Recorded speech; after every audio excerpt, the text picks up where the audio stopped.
ឃើញប្តីធ្វើការបានតិន7ថ្ងៃចំណាយលុយ$27ទិញមន់ដើរដីយកមកដុតស្ពៃក្តោបឲ្យប្តីញ៉ាំម្នាក់ឯងពើកម្លាំងមើលតើអស់ប្រមាណប៉ុណ្ណឹងនោះនិយាយលេងសាច់អីមន់ដើរដីឬហៅមន់លឿងហ្នឹងពីមុនខ្ញុំមកហ្នឹងមួយតែជាង$10បងប្អូនឥឡូវដល់មួយ$27ហើយថ្ងៃនេះមកដុតមន់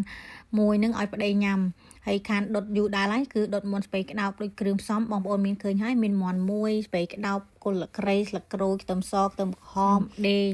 កាន់កាត់កង់ដំលាងឲ្យស្អាតទៅ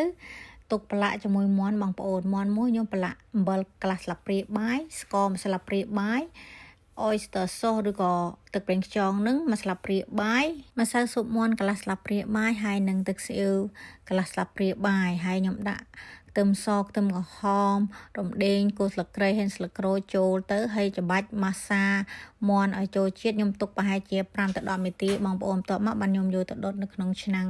ហើយនិយាយពីមន់នឹងពីដំបូងដែលខ្ញុំមកជន់ដីអូស្ត្រាលីរយៈពេល16ឆ្នាំហើយបងប្អូនគឺអត់ដែរថ្លៃចឹងទេតែឥឡូវឡើងថ្លៃមែនទែនឡើងដល់$27មានញីមានឈ្មោលញីឈ្មោលញីហ្នឹងថ្លៃជាងឈ្មោលមួយឡាបងប្អូន27 28អីចឹងទៅឈ្មោល27ចឹងទេហើយនិយាយពីថាគ្រឿងក្នុងអីហ្នឹងគឺលើកមុន free មិនដែររោងចក្រគេឲ្យ free គេមិនដែរលក់តែឥឡូវមានលក់ទាំងអស់មានថាជើងកោះបេះដូងថ្លើមអីហើយឆ្អឹងឲ្យគឺលក់ដែរឥឡូវលក់ទាំងអស់ហ្មងមួយថងមួយឡាអីឆ្អឹងមន់អីណាឥឡូវលេង free ហើយបងប្អូនហើយឥឡូវងាកមកមើលខ្ញុំដុតមន់ពេលក្តោបរបស់ខ្ញុំវិញរៀបគល់លក្រៃពីក្រោមបន្ទាប់មកដាក់ពេលក្តោបនៅបាតឆ្នាំងហ្នឹងទ្របបន្ទាប់មកបានដាក់មន់ចូលបងប្អូនដាក់មន់ចូលហើយគ្រឿងដែលប្រឡាក់ហ្នឹងដាក់ចូលទាំងអស់បងប្អូនអត់ចោលទេសូម្បីតែទឹកដែលចេញពីមន់ប្រឡាក់មុនមិញហ្នឹងក៏ខ្ញុំស្រោចចូលក្នុងនឹងទាំងអស់ដែរបងប្អូនដាក់ចូលទាំងអស់ហើយបន្ទាប់មកកុំភ្លេចចាក់ប្រេងឆាចូលផងបងប្អូនខ្ញុំប្រើ olive oil ប្រើប្រេងអូលីវខ្ញុំចាក់ចូលទៅតមកកុំដាក់ភ្លើងខ្លាំងពេកបងប្អូនដាក់ភ្លើងតិចបានហើយព្រោះអីឲ្យមន់ឆ្អិនល្អអញ្ចឹងណាបងប្អូនហើយបានឆ្អិនរៀងមួយចំហៀងហើយគឺខ្ញុំមកបើកគ្របខ្ញុំប្រែទៅមួយចំហៀងទៀតឲ្យឆ្អិនសព្វអញ្ចឹងណាបងប្អូនហើយដូចឃើញអញ្ចឹងនឹងមានទឹកខ្លួនឯងតែម្ដងយើងមិនបាច់ចាក់ទឹកអីចាក់តែប្រេងឆាពីដំបូងហ្នឹងគឺងាស់យូរទៅគឺមានទឹកចេញពីស្ពៃក្តោបហើយនឹងមន់នឹងខ្លួនឯងតែម្ដងបងប្អូន